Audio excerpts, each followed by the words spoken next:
Olá, você que está acompanhando a gente durante essa 13ª Rondônia Rural Show no nosso SGC Podcast, através do nosso canal do YouTube, depois vai ficar disponível para você acompanhar depois.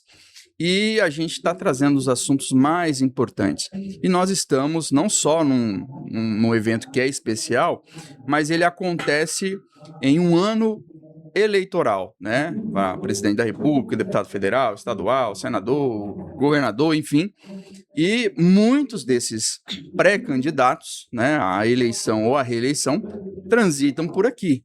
E nada melhor do que a gente tirar algumas dúvidas com a doutora Sueli Leite Viana Vandal, advogada, especialista em direito eleitoral, sobre essa presença dos pré-candidatos aqui. Claro que a gente vai estender o assunto para além do evento, mas estando no evento, o que pode, o que não pode fazer, pode pedir voto, não pode pedir voto, tudo isso a gente vai esclarecer a partir desse momento. Doutora, seja bem-vinda. Obrigada, Fernando. É uma alegria estar aqui contigo, né? A gente que já tem vários trabalhos juntos aí, e nesse ano eleitoral, como você disse, é muito importante que o eleitor, o pré-candidato, fique bem informado para saber o que pode e o que não pode fazer. E com certeza, eu já vi pré-candidatos rodando aqui na feira, né? Um pouquinho que eu andei por aqui, eu já vi. Então é muito legal isso que nós vamos falar aqui hoje, trazer dicas, trazer informação, é muito importante. Antes da gente ir para essa nossa pauta, eu quero resgatar um pouco da sua história, que ela está muito atrelada ao setor rural, setor produtivo, lá de Vale do Anari. Vale do Anari. Sim. Como é que era essa vida lá na rurícola? Eu sempre falo que eu sou da roça, né?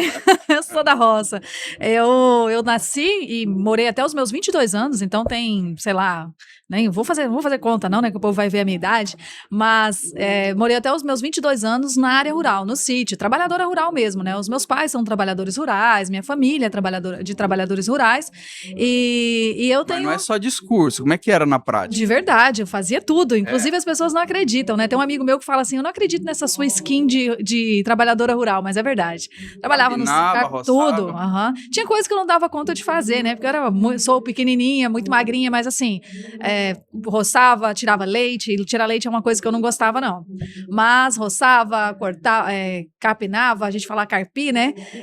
Colhia café, que era uma coisa que fazia muito, andava a cavalo, fazia de tudo lá no sítio. Então eu sou raiz. E estando aqui na feira, muito do que você viveu lá na sua infância, juventude, poderia ter sido resolvido com tecnologia que hoje existe e é difundida aqui, né? E, aliás, técnicas também. É que, assim, na minha época de trabalhadora rural, nós não tínhamos essas tecnologias, não tinha nada, na verdade, né, de tecnologia. Então, eu acho que pro produtor rural hoje, além de ter a tecnologia, está muito mais acessível, né? Então, a gente consegue, o produtor rural hoje, ele consegue ter uma tecnologia para facilitar a vida dele, para ter uma maior qualidade de vida. Então, acho que isso é muito importante. E essa feira é o exemplo disso, né? Acho que é a maior feira do Brasil, né? Salvo engano, a maior... Tá entre as 5 maiores. Então, a possibilidade, tem gente do Brasil inteiro, de vários lugares do mundo. Achei interessante ali, né? Colocar o welcome e o bem-vindos lá na frente. Significa que nós temos pessoas de vários lugares do mundo. Então, é muito importante. E para Rondônia, eu acho que essa feira é de grande importância. Porque a gente anda pela cidade, né? De Paraná, você anda pela cidade, a cidade está lotada de gente, supermercados lotados, lojas cheias de gente, restaurantes, bares à noite. Então é muito importante para a economia local e para as pessoas que vêm também, né? Conhecem mais a nossa cidade, que de Paraná é uma cidade muito acolhedora e sou fã dessa cidade. Que bom, que bom, que bom. Vamos lá, vamos entrar no nosso tema então. Pré-campanha eleitoral. Ela segue até quando? Até que dia, que hora, que momento fala assim, acabou a pré-campanha, agora é campanha. E o que pode ou não fazer até lá e principalmente dentro da feira, né? No período de pré-campanha, Fernanda, a gente começa a pré-campanha a partir do momento que acabou a eleição passada, né? Então já começa aí o momento de fazer as tratativas para as próximas eleições e ela vai até o final, né? O último momento ali do dia 15 de agosto, porque no dia 16 de agosto a gente começa a campanha. Então até o dia 15 de agosto as pessoas estão nesse período de pré-campanha, né? Daqui a pouco a gente vai ter convenção partidária e tal, mas a gente está nesse período de pré-campanha que é esse momento que as pessoas não podem pedir voto, ele pode fazer tratativas, levar o nome, uma coisa que eu falo sempre principalmente para quem já é detentor de mandato eletivo, quem já está exercendo o mandato, ele tem que levar a sua trajetória, tem que mostrar. A lei, inclusive, fala que eu posso mostrar minhas qualidades, exaltar as minhas qualidades, falar da minha trajetória, fazer debates políticos, demonstrar para as pessoas que eu sou uma pessoa da política e, consequentemente, as pessoas já ficam conhecendo, né? Então, esse momento é para isso, é para mostrar o nome, para quando chegar 16 de agosto até o dia 4, né, eleição esse ano, as pessoas já te conhecem e daí você pode só levar os seus projetos para a candidatura mesmo. E aí, dentro desse contexto da pré-campanha, você pode ofertar à sua audiência ou os pretensos eleitores algum projeto? Você pode falar de projetos que você pretende futuramente, se etc, etc, ou agora não pode falar de projeto, mas virou a campanha, você pode falar de projeto? Pode, nesse momento você pode falar, inclusive você pode demonstrar o que você pretende fazer, né? Não há, porque assim, quando a gente vai falar de trajetória política, do que a pessoa faz na vida, acaba que a minha bandeira, por exemplo, digamos que seja saúde. Então, assim, você acaba mostrando que você quer lutar por um hospital melhor, quer que a saúde de Rondônia seja melhor em tal aspecto, quero, né, fazer isso. Então, você pode trazer projetos e mostrar o que você tem trabalhado. Porque na grande maioria das vezes, o que acontece quando a pessoa vem para a política, ela já vem porque ela tem uma bandeira, né? Então, ela já trabalha com aquilo, ela mostra aquilo de alguma forma. Então, ela pode mostrar os projetos, ela pode mostrar que como político ela poderia fazer isso e tudo mais, e demonstrar para a população que ela está preparada para ser candidata lá a partir de 16 de agosto. O que juridicamente configura esse pedido de voto, né? Sim. Uma fala, não sei, algum tipo de troca ali que faça esse acordo prévio. E também, por que não pode pedir voto agora? Qual que é o princípio que rege esse regramento aí? É porque, assim, no período de campanha, a gente tem uma liberdade um pouco maior, né? Então, lá do 16 de agosto em diante, as pessoas vão poder chegar para o eleitor e falar, olha, eu sou candidato, eu preciso do seu voto, eu preciso do seu apoio e no dia da eleição eu conto contigo. E aí, nesse período de pré-campanha, a legislação, ela traz, bem específica, que antes do dia 16 de agosto, eu não posso fazer o pedido de voto. Só que aí tem uma outra coisa, né? Esse jeito do brasileiro de dar um jeitinho brasileiro para tudo, a legislação disse que não pode fazer o pedido explícito de voto.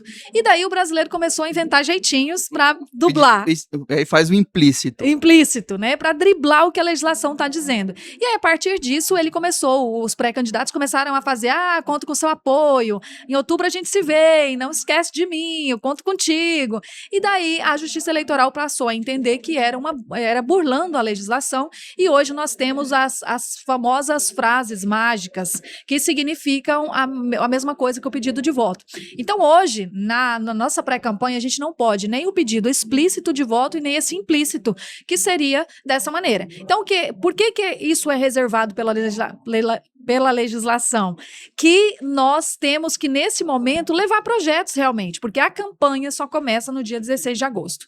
E aí, isso é importante para debater ideias, né? Levar uma construção para que as pessoas, lá na frente, quando forem candidatas, já tenham feito essa construção, mas sem o pedido explícito ou implícito. Constrói um caminho para o que é possível, né? Até porque eu até fazia um mau juízo da Justiça Eleitoral nesse sentido, mas eu percebendo a tua fala desde o começo, eu entendi que é o seguinte: o pré-candidato começa a pedir voto aqui, digamos se fosse permitido. Ali na frente, não houve consenso na convenção. Aí ele fica de fora. E aí, tudo aquilo que foi feito, às vezes um gasto, enfim, sim, foi tudo em vão. Exato. Então, a ideia é essa, você vai se preparando para o momento exato, né?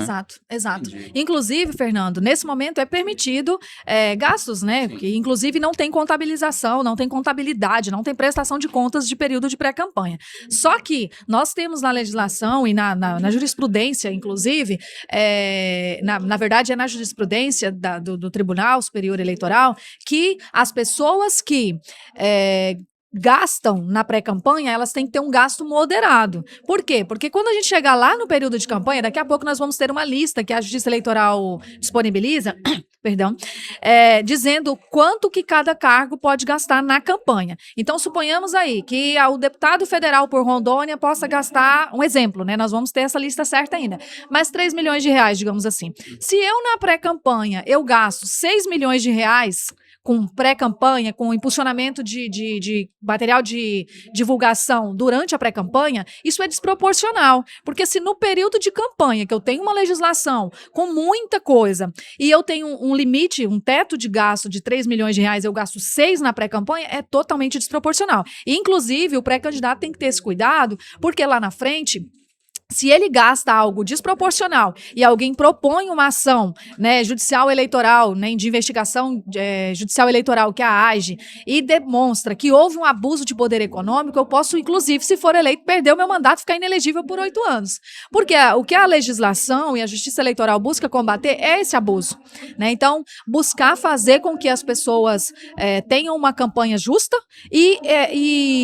Paridade, igualdade. isso, porque senão eu gasto 6 milhões de reais, o outro meu colega tem 5 mil, 60 mil, 50 mil para gastar numa campanha e é totalmente desproporcional. Então, a intenção da lei, né, e aí a justiça eleitoral, ela só aplica aquilo que a legislação já está prevendo, e daí, nesse momento, para pensar nessa igualdade, nessa paridade de armas, digamos assim, né? Nesse período agora de pré-campanha, já está valendo aquela arrecadação junto ao eleitor por parte do pré-candidato? Como é que funciona isso? Por que agora? A vaquinha, né? A famosa vaquinha eleitoral. Desde 15 de maio já é possível. Então agora, né? Hoje são 27?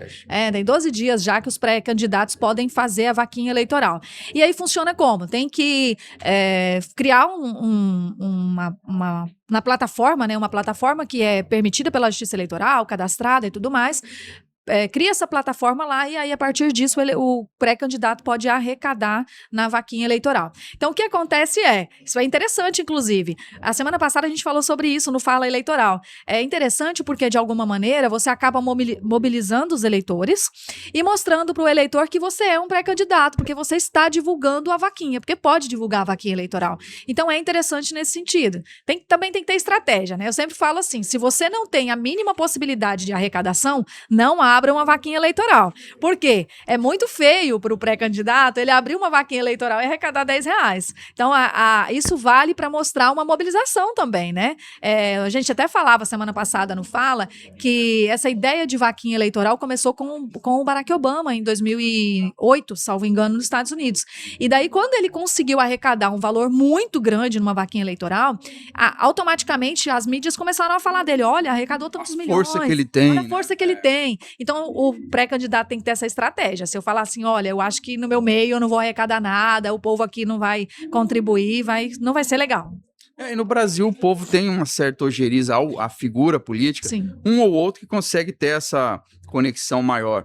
O povo não vai muito por aí, né? Se fia muito no fundo partidário. No FEFEC, né? Que é o Fundo Especial de Financiamento de Campanha, que o povo nem gosta, mas é um fundo, né, criado há pouco tempo, porque a gente teve uma mudança jurisprudencial e legislativa que passou a proibir a doação de pessoas jurídicas para as campanhas. E antes, quem bancava as campanhas políticas eram as empresas, né? Eu sempre falo bem assim, né? A gente não pode ter político de estimação, porque você fica lá revoltado com o político tal, mas ele recebeu doação de uma empresa tal, da empresa tal, que está envolvida não sei no que, então, né, e aí a Justiça Eleitoral passou a proibir essa doação de empresas privadas, e aí tinha que ter um valor que viesse de algum lugar, e também o fundo público para dar a possibilidade que todos os candidatos possam participar, porque aí todo mundo vai receber um valor, né, mas é isso, o brasileiro ele não tem essa cultura de contribuir com a política nesse sentido, não. Digamos que o candidato conseguiu arrecadar ali, não sei qual valor, né, independe.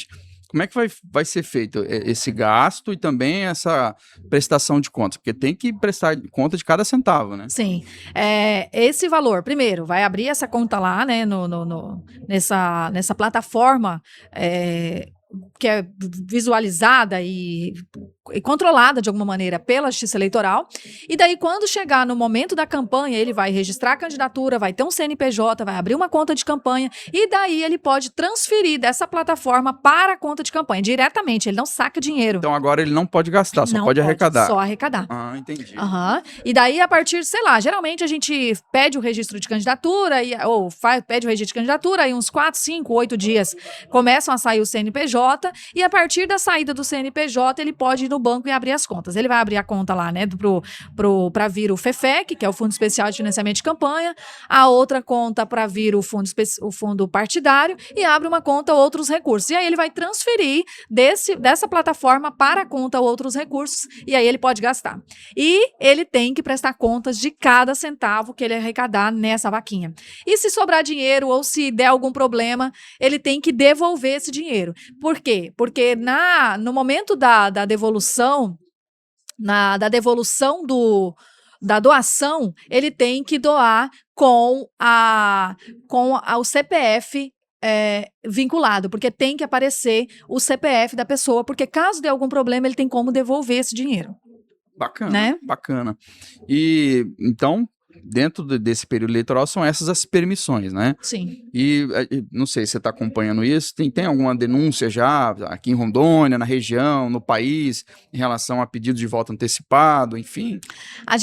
Eu não estou acompanhando para saber se a gente já tem alguma ação nesse sentido, mas sempre tem ações. Porque o que acontece às vezes as pessoas propõem essa ação lá na frente, porque o pedido de voto antecipado, ele gera multa, né? Então, se eu faço um pedido de voto, a multa pode ser aplicada, eu faço uma ação e propaganda irregular, dependendo do que for, inclusive, eu posso ter alguns problemas, porque depende, né? Vamos supor que eu faça um pedido de voto aí em um evento público, pago com dinheiro público. Isso também não só o pedido de voto antecipado, mas também pode gerar outras consequências, né? Então, mas assim, com certeza a gente já deve ter por aí ações nesse sentido, ou às vezes eles estão esperando para fazer uma ação, porque pode, né? Suponhamos que eu faça um pedido de voto no evento que é proibido de alguma forma, eu posso fazer isso lá na frente, uma ação combinada com uma AGE. Então, de alguma maneira, eu posso deixar para fazer lá no período eleitoral. Então, eu acho que a gente tem poucas ações nesse sentido ainda. 2022 acho que foi muito mais quente, né? 2022 eu lembro ali do Lollapalooza, lembra daquele evento do Lollapalooza que fizeram um pedido de voto antecipado e daí fizeram ação, o Justiça Eleitoral proibiu qualquer pedido de voto em evento público nesse sentido, mas esse ano tá mais tranquilo, né? Acho que o povo tá mais sereno. A gente vai se conscientizando cada vez mais, né? Sim. Eu lembro que na minha época de infância, na nossa época de infância, né? Quem nunca usou a camiseta de um candidato? Né? Aliás, de vários candidatos, né? Quando passava a eleição, você usava dos outros também, né? E eram brindes que se davam, caneta, era o calendário, era um monte. Isso tudo foi mudado, não é permitido mais, né? Não é permitido. A legislação eleitoral, ela passou a proibir e aí veio pela lei mesmo, né? Qualquer doação que gere vantagem ao eleitor. Então, a caneta, porque uma caneta não gera nenhuma vantagem, mas o eleitor pode sentir aquilo, olha só, ele me deu isso aqui, cara. Olha o significado. Houve uma troca. Então, para mim, eleitor, isso pode significar uma coisa importante. Então, não é o valor do bem, embora nós temos aí, né, pessoas que doam, sei lá, material de construção, coisas de saúde, e isso tudo é proibido pela legislação. Se eu comprovar, se eu tiver alguma prova no sentido de um pré-candidato ou um candidato doou algo para o eleitor, isso é abuso de poder econômico, e aí vai aquela ação que eu te falei, que é a AGE, que pode cassar o mandato, ficar inelegível por 8 anos, né, cassar candidatura, cassar mandato e tudo mais. Então, é totalmente proibido. Inclusive essas camisetas, né? Tanto que hoje, quando nós vamos fazer camisetas para as pessoas que trabalham na campanha, o que a gente orienta coloca lá que a equipe, né, as pessoas não vão usar essa camiseta fora do horário de trabalho. Então, o que eu oriento sempre olha, orienta os cabos eleitorais aí, ele não vai para o mercado, ele não vai para uma feira, porque, ok, eu acabei de sair do trabalho, estava lá como cabo eleitoral o dia inteiro, mas o opositor ou alguém que está vendo pode entender que é uma pessoa que ganhou uma camiseta. Então, a gente faz aí, geralmente, né, camisetas, a equipe do candidato tal, porque aí sabe que a pessoa está trabalhando, mas não pode nenhum tipo de vantagem. E era comum, realmente, a gente ganhar essas camisetas. O pessoal do sítio, então, né, usava lá no sítio, assim, até a próxima eleição. Verdade. Então, as eleições estão chegando. Estão chegando. E assim, eu percebo, pelo que estrutura a legislação eleitoral, né, as jurisprudências, enfim, a ideia é sempre refinar o debate para que se proporcione à população, não é essa troca na compra do voto, enfim, mas justamente essa percepção de bons projetos para a democracia avançar, para o país avançar, né? Sim, tanto Fernando, que assim, quando a gente sai desse, né, aí você que falou que nós somos muito jovens, mas a gente lembra desse período, né, em que se pintava muro, pintava poste. Eu ainda acho que as campanhas no Brasil são muito caras, né, não se faz campanha sem dinheiro, é praticamente impossível, mas tem algumas coisas, eu acho, e aí a ciência política discute discute também sobre isso, que a gente nem precisaria disso, né? Mas aos poucos eu acho que a gente vai evoluindo. Por exemplo, e aí os meus clientes aí talvez não gostem de ouvir isso, mas eu penso que colocar um adesivo no carro não é uma forma de propaganda eleitoral que a gente está gerando debate. Eu acho que para o candidato, para o pré-candidato, fazer reuniões, mostrar ideias, debater com as pessoas é muito importante. Então, assim, é claro que a gente tem material de campanha, e isso realmente é muito caro, né? Gasta-se muito dinheiro com campanhas políticas no Brasil, mas o pré-candidato e o candidato, ele pensar que debater com o eleitor, mostrar as ideias dele é muito importante. E o eleitor hoje, ele está muito crítico, né? Hoje, com as redes sociais e a possibilidade de pesquisar na internet, aí eu oriento, inclusive, olha, não compartilhem fake news, pesquisem primeiro, mas o eleitor, ele está crítico, ele olha para o candidato e ele fala, qual a proposta que você tem para isso? Né?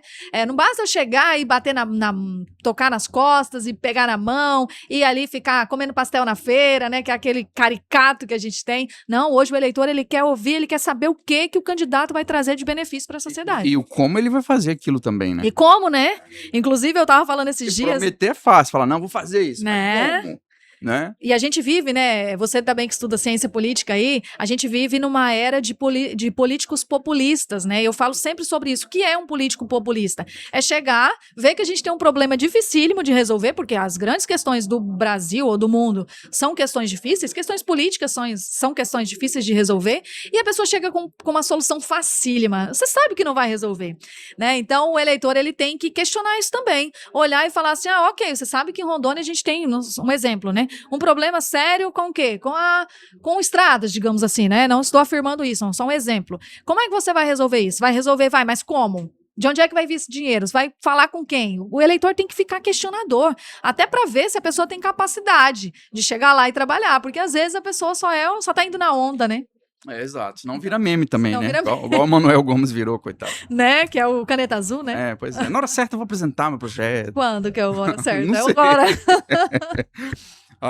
Obrigado pelo papo e parabéns pelo seu trabalho. Esse é sempre nos anos eleitorais são os anos que você mais trabalha, muito, né? Trabalho. Ontem, inclusive, eu dei uma palestra na faculdade, né? Que eu também sou professora, né, de Direito, e falei sobre violência política de gênero. Então, amanhã a gente vai fazer um debate também no Sebrae, inclusive pode convidar o pessoal aí, claro. Né? Só para mulheres na política, representatividade feminina, a gente vai ter várias, né? 2 deputadas, uma federal, uma estadual, a vice-prefeita e uma vereadora, e eu vou estar lá falando sobre representatividade da mulher na política e também debatendo com elas, né? Fazendo uma roda de conversa mesmo.